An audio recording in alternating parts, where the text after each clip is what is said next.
नमस्कार दोस्तों, स्वागत है आपका उत्तीर्ण क्लासेस में। और पिछले की वीडियो में मैंने पृष्ठीय क्षेत्रफल और आयतन से संबंधित आप लोगों को फॉर्मूला के बारे में बताया था।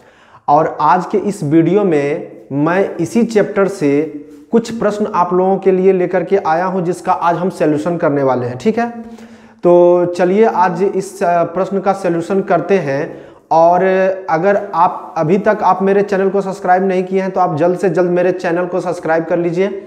और इसमें बहुत सारे वीडियो आपको मेरे चैनल पे ऑब्जेक्टिव क्वेश्चन आपको मिल जाएंगे, तो आप जल्दी से जल्दी मेरे चैनल पे विजिट करें। आपको बहुत सारे ऑब्जेक्टिव क्वेश्चन वहां पे मिल जाएंगे और आप उस ऑब्जेक्टिव क्वेश्चन का सलूशन कर सकते हैं।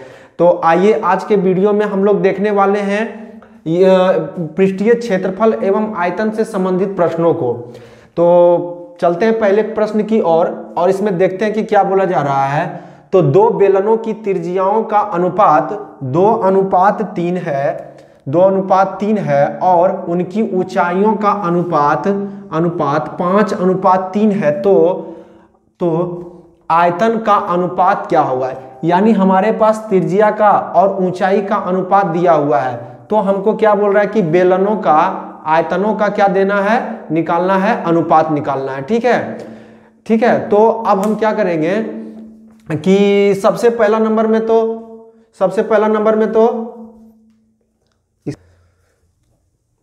तो अब यहां पे क्या करेंगे, सबसे पहले हम क्या करेंगे कि यहां जो है दो बेलन के बारे में बात कर रहा है। तो एक बेलन को हम यहां पे इस तरह से क्या करते हैं, एक बेलन जो है यहां पे हम इस तरह से बना लेंगे। ठीक है, और एक बेलन और हम यहां पे इस तरह से क्या करेंगे दोस्तों, तो बना लेंगे। ठीक है, अब ये बेलन हमारे पास बन चुका है। तो यहां पे क्या दिया हुआ है, त्रिज्याओं का अनुपात। तो अगर मान लेते हैं पहले वाले की त्रिज्या जो है वो 2 है, ठीक है, तो दूसरे का त्रिज्या कितना हो जाएगा, दूसरे का त्रिज्या बराबर कितना हो जाएगा, 3।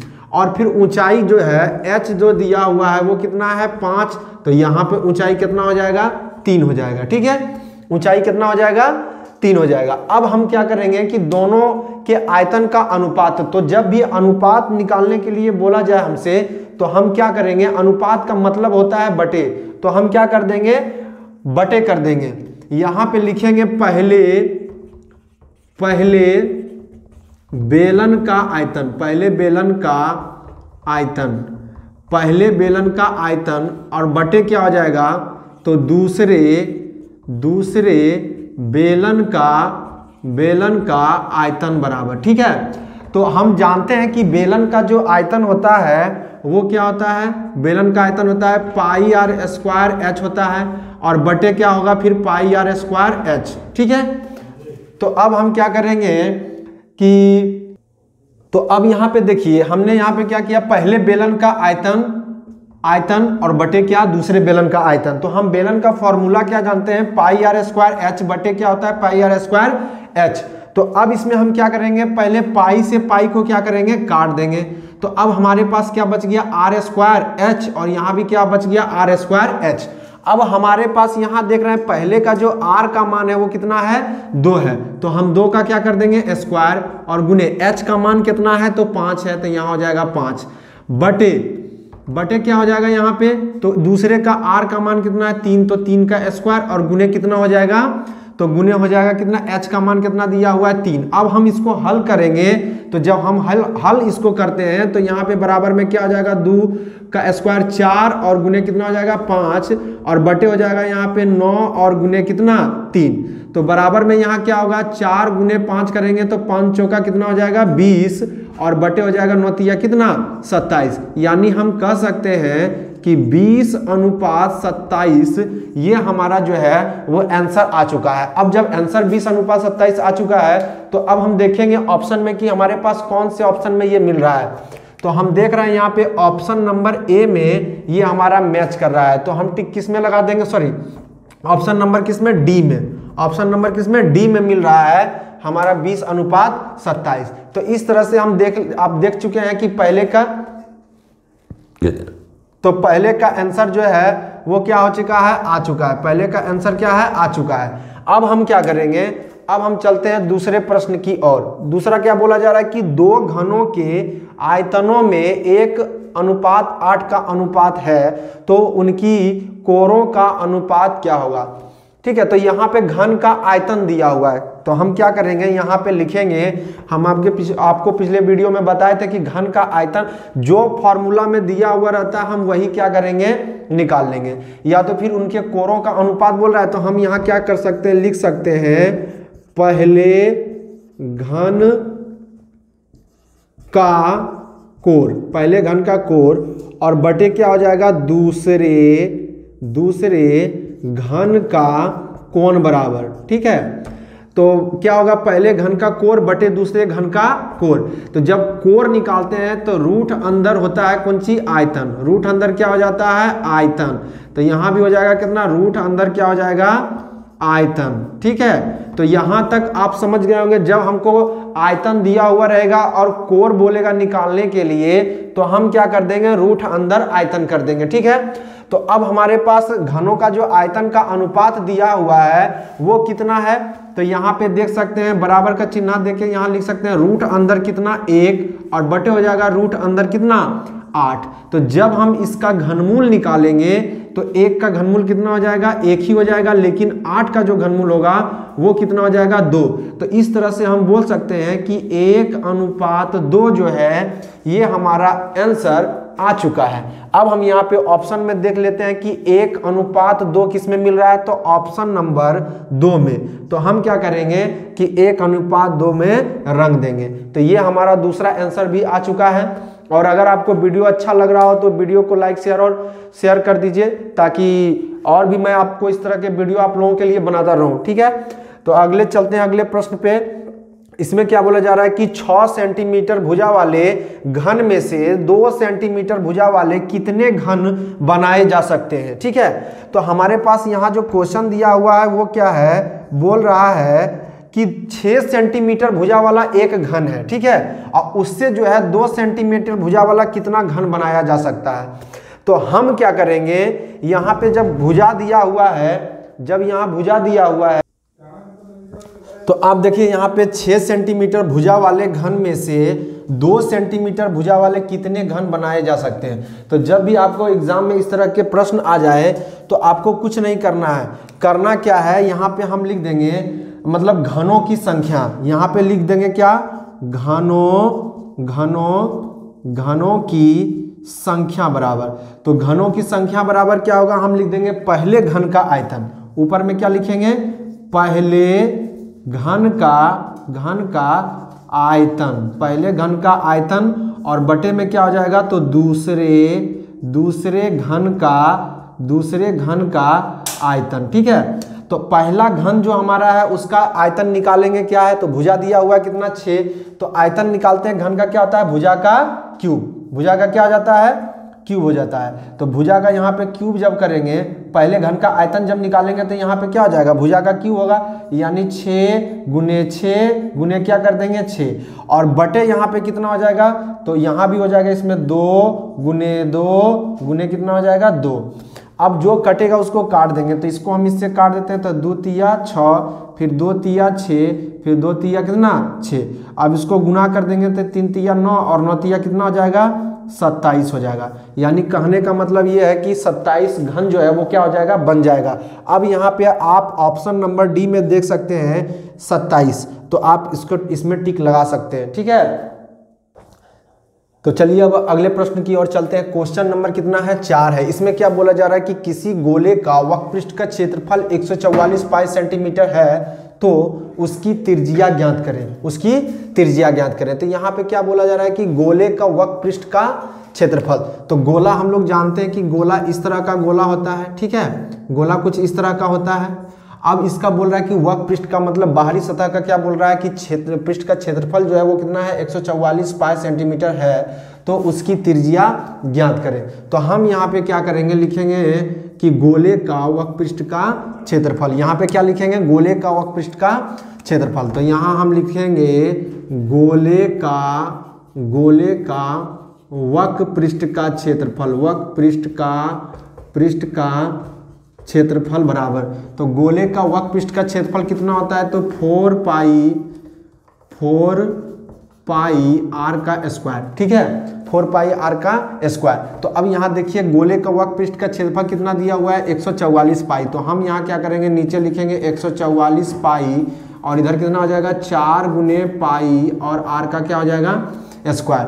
तो ये इधर गुना में, इधर आके क्या हो जाएगा भागा में, यानी 144 पाई अब बटे कितना हो जाएगा 4 गुने पाई, इधर बराबर क्या हो जाएगा आर का स्क्वायर। तो अब हम क्या करेंगे, पाई से पाई को काट सकते हैं, तो पाई से पाई कैंसिल हो जाएगा, 4 से इसको काटेंगे, 4 तिया 12 और फिर 4 छक 24, यानी हम कह सकते हैं कि यहाँ 36 जो है वो बराबर क्या हो गया आर का स्क्वायर। तो जब हम आर स्क्वायर बराबर हो गया कितना 36, तो आर बराबर कितना हो जाएगा रूट अंदर 36। अब जब 36 का वर्गमूल निकालेंगे तो 6 सेंटीमीटर निकल के आएगा, ठीक है 6 सेंटीमीटर, यानी त्रिज्या जो है उसका त्रिज्या कितना निकल गया 6 सेंटीमीटर। अब हम ऑप्शन में देख लेते हैं 6 सेंटीमीटर किस में है, तो ऑप्शन नंबर ए में है। तो ये हमारा ऑप्शन जो है ए नंबर जो है वो हमारा सही आ जाएगा। अब चलते हैं क्वेश्चन नंबर 5 पे। इसमें क्या बोला जा रहा है कि 7 सेंटीमीटर त्रिज्या वाले एक अर्धगोले का कुल सतह का क्षेत्रफल क्या होगा। इस बार बोला जा रहा है अर्धगोला है, इस बार क्या है, इस बार जो है वो हमारा अर्धगोला है। तो अर्धगोला जो है वो इस तरह का होता है, ठीक है, अर्धगोला इस तरह का हमारा क्या होता है अर्धगोला होता है। तो इसका जो त्रिज्या दिया हुआ है आर बराबर कितना है 7 सेंटीमीटर है। तो अर्धगोला का कुल सतह का क्षेत्रफल कितना होता है, यहाँ पे हम लिख देते हैं। तो अर्धगोला का कुल पृष्ठ का क्षेत्रफल, कुल पृष्ठ का क्षेत्रफल, ठीक है। तो अर्धगोला का कुल पृष्ठ का क्षेत्रफल क्या होता है 3 पाई आर का स्क्वायर, क्या होता है 3 पाई आर का स्क्वायर। अब हम क्या करेंगे, यहाँ पे त्रिज्या तो हमारे पास दिया हुआ है, तो यहाँ हो जाएगा 3 गुने, अच्छा आप यहाँ पे एक चीज देखिएगा, यहाँ ऑप्शन में सब में पाई लगा हुआ है, तो हम क्या करेंगे पाई का मान इसमें पुट नहीं करेंगे। तो यहाँ पाई को पाई ही रहने देंगे और आर का मान तो 7 दिया हुआ है, तो 7 का क्या हो जाएगा स्क्वायर, यानी 3 गुने पाई और 7 का जब स्क्वायर करेंगे सते कितना हो जाएगा 49, और जब 49 को गुना हम 3 से करेंगे तो कितना आ जाएगा 147 आ जाएगा, यानी 147 पाई और उसके बाद क्या आ जाएगा सेंटीमीटर स्क्वायर। तो ये हमारा ऑप्शन नंबर 3 में आपको दिख रहा होगा, यानी सी में 147 पाई सेंटीमीटर। और ये हमारा आंसर जो है वो बहुत ही आसानी से आ चुका है, ठीक है। तो अगर आपको वीडियो अच्छा लग रहा हो तो आप वीडियो को शेयर जरूर कर दें और अपने दोस्तों को जरूर इसको शेयर करें, ठीक है। तो अब आते हैं प्रश्न संख्या 6। अब इसमें क्या बोला जा रहा है कि 2 अर्धगोले का आयतनों का अनुपात 8:27 है, तो उनके सतह का क्षेत्रफल का अनुपात क्या होगा, ठीक है। तो अब यहाँ पे 2 अर्धगोला मेरे पास दिया हुआ है, तो जब अर्धगोला का आयतन दिया हुआ है तो आयतन से हम क्या निकाल सकते हैं, दोनों की त्रिज्या का अनुपात निकाल सकते हैं। तो हम लिख लेते हैं पहले अर्धगोले की त्रिज्या का आयतन का त्रिज्याओं का अनुपात क्या होगा। तो यहाँ पे हम लिख देते हैं, यहाँ लिखेंगे पहले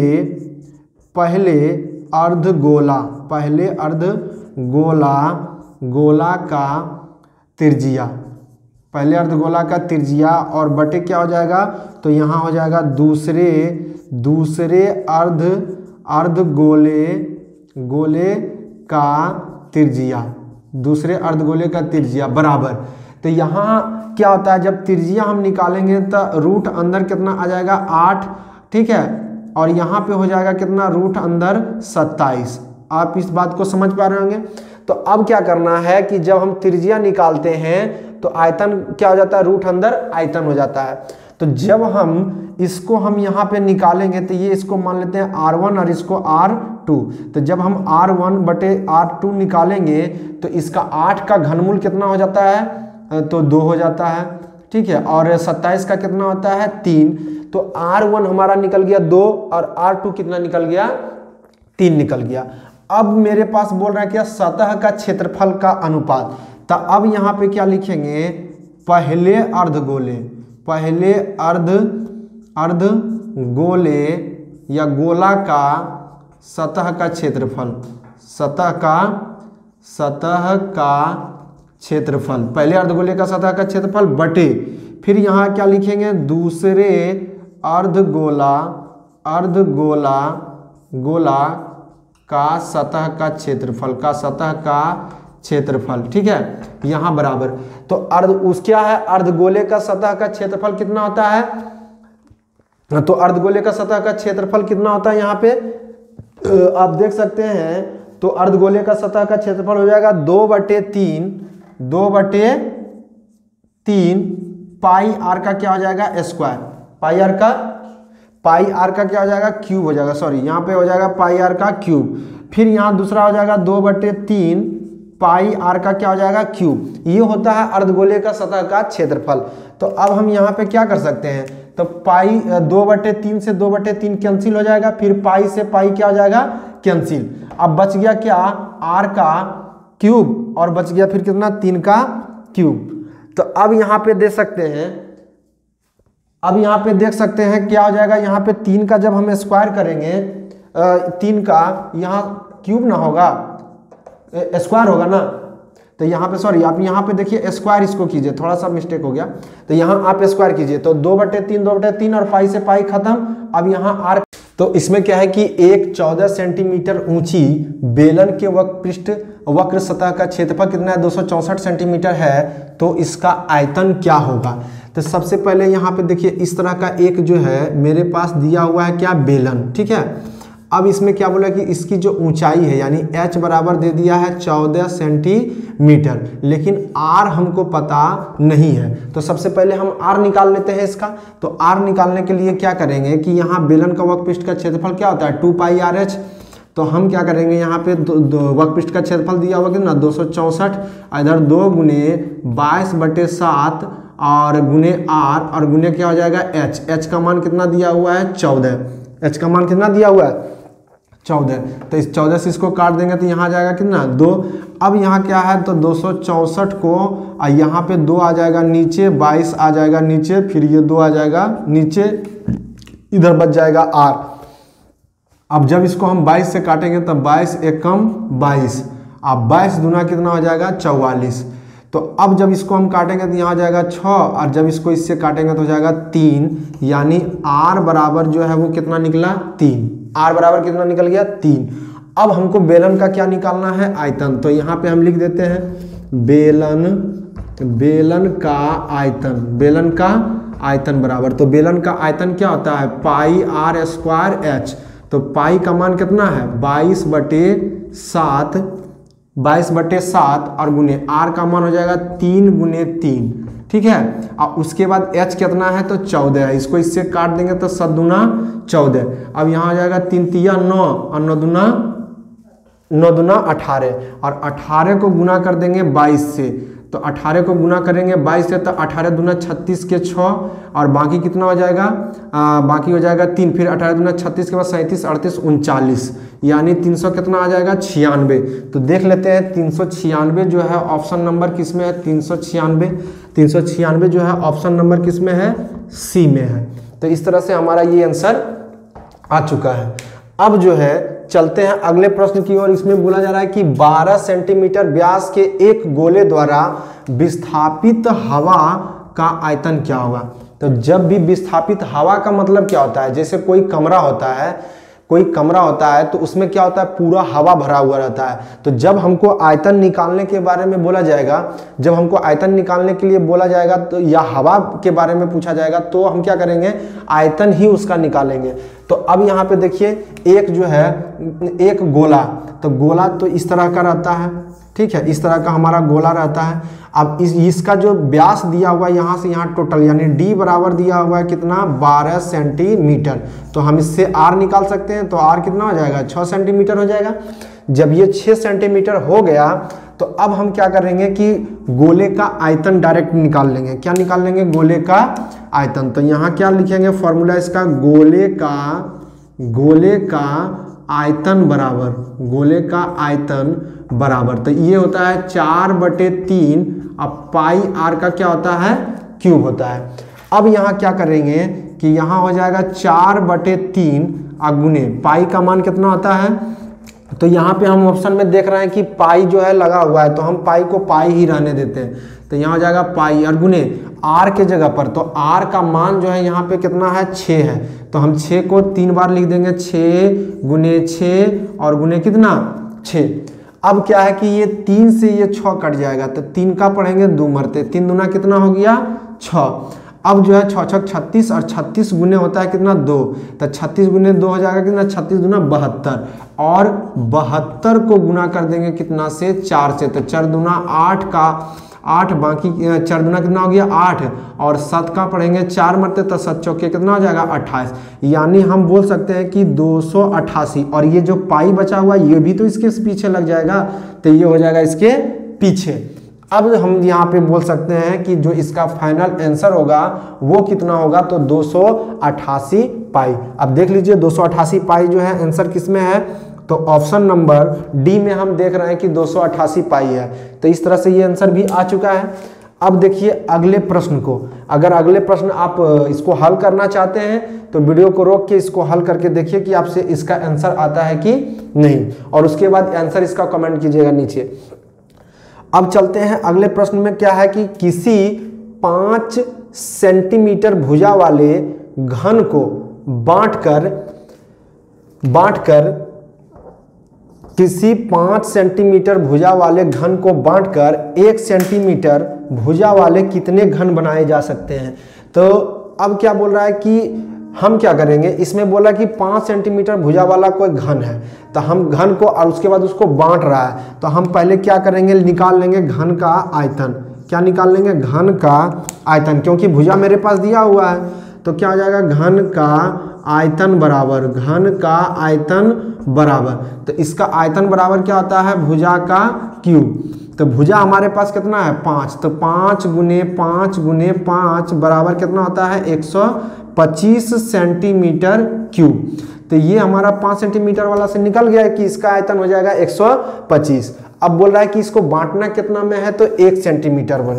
तो अब लिखेंगे घन का आयतन ये 1 सेंटीमीटर भुजा वाला, ठीक है। तो यहाँ पे हो जाएगा क्या भुजा का, इसमें भी क्यूब होगा। अब इसमें क्या होगा कि इसमें भुजा जो है 1 सेंटीमीटर लेंगे, तो 1 गुने 1, तो इसको हम गुना करेंगे तो 1 सेंटीमीटर क्यूब ही बचेगा। अब बोल रहा है कि इसमें हमको 1 सेंटीमीटर में इसको क्या करना है बांटना है, तो कितने घन बनाए जा सकते हैं। तो यहाँ पे क्या लिखेंगे घनों की संख्या बराबर, घनों की संख्या बराबर क्या हो जाएगा, तो 125 को भाग हम दे देंगे कितना से 1 से, ठीक है। तो 125 में जब 1 से भाग देंगे तो 125 से रह जाएगा, यानी आंसर हमारा कितना हो जाएगा 125 जो है 125 हो जाएगा, यानी घनों की संख्या टोटल कितना हो जाएगा 125 हो जाएगा, ठीक है।